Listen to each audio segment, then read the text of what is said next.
With all the MCU's crazy success, it's easy to forget that for the most part, they had to make mountains out of molehills. Their most famous characters, from Spider-Man and Daredevil to X-Men and the Fantastic Four, were tied up at other studios, leaving them to make stars out of characters that were relatively unknown outside of comic book fandom.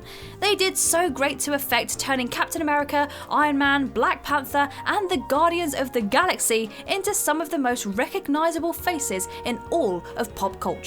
Things aren't looking to let up anytime soon. Not only have they proven their ability to make icons out of unknowns, but they've more or less acquired the rights to all of their most popular characters. With Disney's acquisition of Fox, Marvel regained control over the X-Men, the Fantastic Four, and all related characters. More heroes are to come. After all, did anyone expect the MCU to just stop in its tracks with the departure of Iron Man and Captain America? Of course not. And why would they? They've got a wellspring of great characters, and they'd be remiss not to use them. There are so many faces that we still haven't seen, so who can we expect?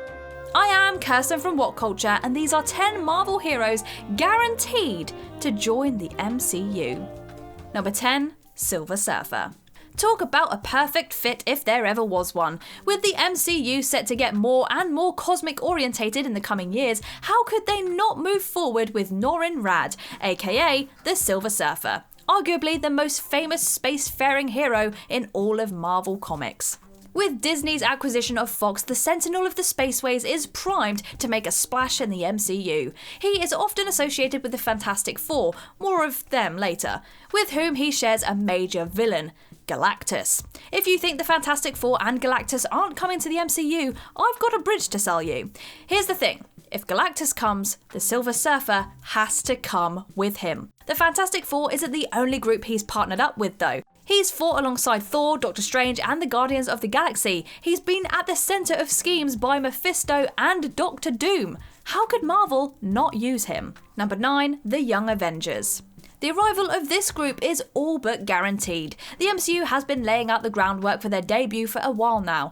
As a matter of fact, we've already met one of the members. First introduced as a child in Ant-Man, Cassie Lang always expressed her desire to be like her dad. Until the events of Avengers Endgame, she was much too young. That all changed with the 5-year time skip though. Now she's a young woman, ready to rise to the occasion as Stature. But what of the others? The twins Wiccan and Speed are set to appear in WandaVision as babies. Fans have speculated that Iron Man 3's Harley Keener could replace Nathaniel Richards as Iron Lad. Hulkling, a Kree-Skull hybrid, could appear in Captain Marvel 2. Miss America, aka America Chavez, has been rumoured for Doctor Strange in the Multiverse of Madness, and Kate Bishop is set to headline the Hawkeye series, potentially played by Hailee Steinfeld. The team makes perfect sense for the MCU, and Marvel undoubtedly knows it. Whether on Disney Plus or in theatres, they are coming. Number 8, Spectrum. Also known as Pulsar, Photon, and long ago, Captain Marvel, Monica Rambeau has already made her MCU debut. First popping up as a child in the 90s set Captain Marvel, Monica displayed her inclination towards heroics and adventure at a young age. She expressed her desire to fly into space like Carol, and acknowledged that she would have to get glowy before that could happen. Well, rest assured, she will get glowy at some point. If that's not foreshadowing, then I don't know what is. She's set to appear as an adult in the forthcoming Disney Plus series WandaVision. How she factors into the plot remains to be seen. But if set photos are anything to go by, she'll be working with S.W.O.R.D., which seems to have been hinted at in the post-credits scene of Spider-Man Far From Home. We should all expect to see Monica acquire her abilities and join Auntie Carol in her adventures by the 3rd Captain Marvel film. Number 7, Beta Ray Bill. Fans have been eagerly anticipating the debut of Beta Ray Bill for some time. Many hoped to see him in Thor Ragnarok. Of course they did. The movie was weird and wacky and silly. In other words, it was the perfect place for everyone's favourite horse-headed Corbinite badass to drop in. Alas, all we got was a small nod. His face was one of the many lining the Grandmaster's tower, indicating that he was one of his champions. Still, we got a nod. That's a big deal, because it means that he exists in the universe. As if that wasn't enough, the Avengers Endgame script reveals that it was Corbinites that Nebula, Gamora, and Thanos were wiping out in 2014. Might that be what forced Bill into the Grandmaster's arena? Was he a refugee, or was he there long before that? Apparently, an early draft of Ragnarok included Beta Ray Bill, but he was ultimately cut. Why, you ask? Kevin Feige told us exactly why. Referring to Bill's cut role, he said, "It was so quick and it just didn't do it justice. And that feeling is, if you can't do it justice, do it later." Might that later be 2022's Thor: Love and Thunder? Number 6, Captain Britain. Another hero we may have already been given a tease for. Brian Braddock will surely drop into the MCU at some point. Technically, Disney Plus will give us a version of Captain Britain in the form of Peggy Carter, who, in one episode, will be on the receiving end of the super soldier serum instead of Steve Rogers. That's a Captain Britain, not the Captain Britain.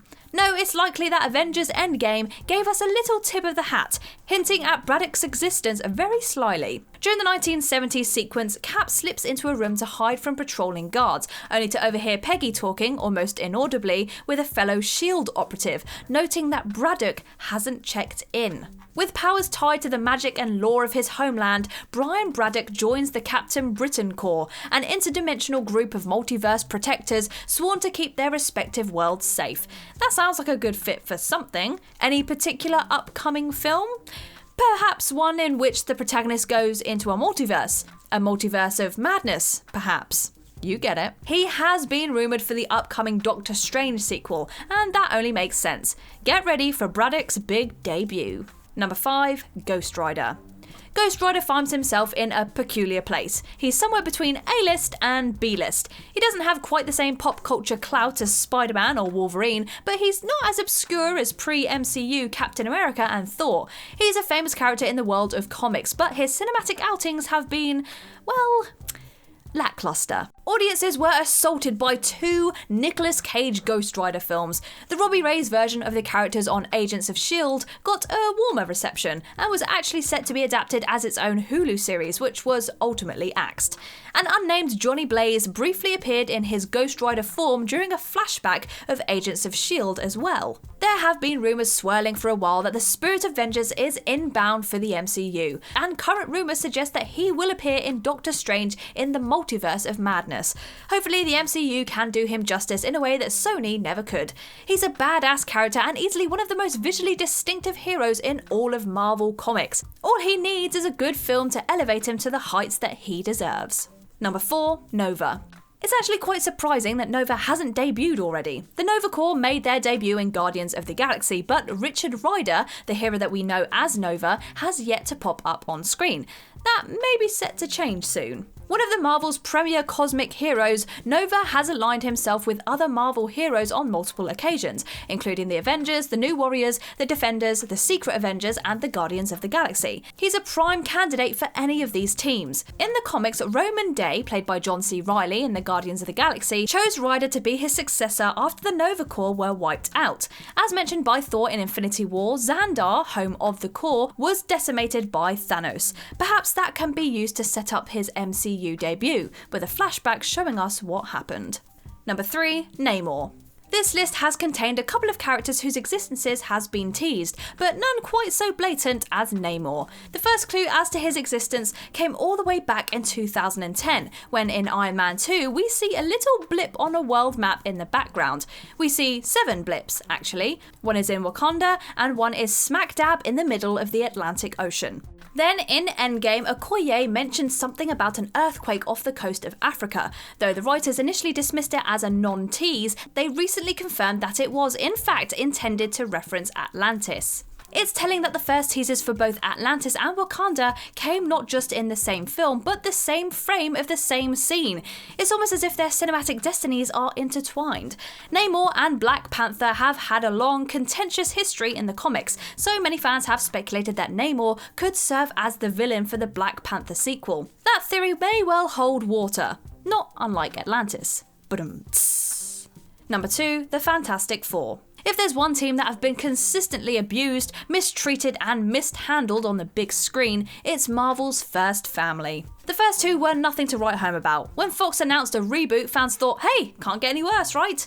Wrong. It got much worse. When Fantastic Four came around, not only was it worse than the first 2, it was complete garbage. That alone is enough reason to be excited for the MCU's take on the team. They're in the hands of a studio with a great track record run by people who are fans of the source material. For the first time, the Fantastic Four might have a halfway decent movie to their name. Plus, unlike Fox's X-Men, there's no nostalgia attached to those earlier adaptations, so Marvel can get to work on them as soon as they want without having to worry about letting the nostalgia die down. Not only do the Fantastic Four fit perfectly with the MCU's tone, but they can bring with them one of the greatest villains in Marvel Comics, Doctor Doom. Get hyped. Get hyped right now. Number 1, the X-Men. Of course, it's the X-Men. For years, the X-Men were the Marvel team to comic fans and non-comic fans alike. Of course, that changed when the Avengers became a household name, but for decades, the X-Men reigned supreme. It's for that exact reason that Marvel may want to wait before reintroducing them. Unlike the Fantastic Four, there's still a lot of attachment to the previous film incarnation of the X-Men. An entire generation grew up with Hugh Jackman's Wolverine, Patrick Stewart's Charles Xavier, and Ian McKellen's Magneto. They're still fresh on many people's mind. All that said, Marvel will introduce the X-Men. They have to. They're too iconic to ignore, and there's way too much opportunity there, both story-wise and profit-wise. Who isn't excited to see the team in their classic outfits? We never saw Wolverine in his yellow suit, and that is a travesty. And there we go, those are the 10 Marvel heroes that are guaranteed to join the MCU, so let's just keep our fingers crossed and hope that it is true. If you like this video, give it a thumbs up, and if you haven't already, click that subscribe button. I have been Kirsten Ria. Goodbye, my friends, stay safe, and I'll see you in the next video.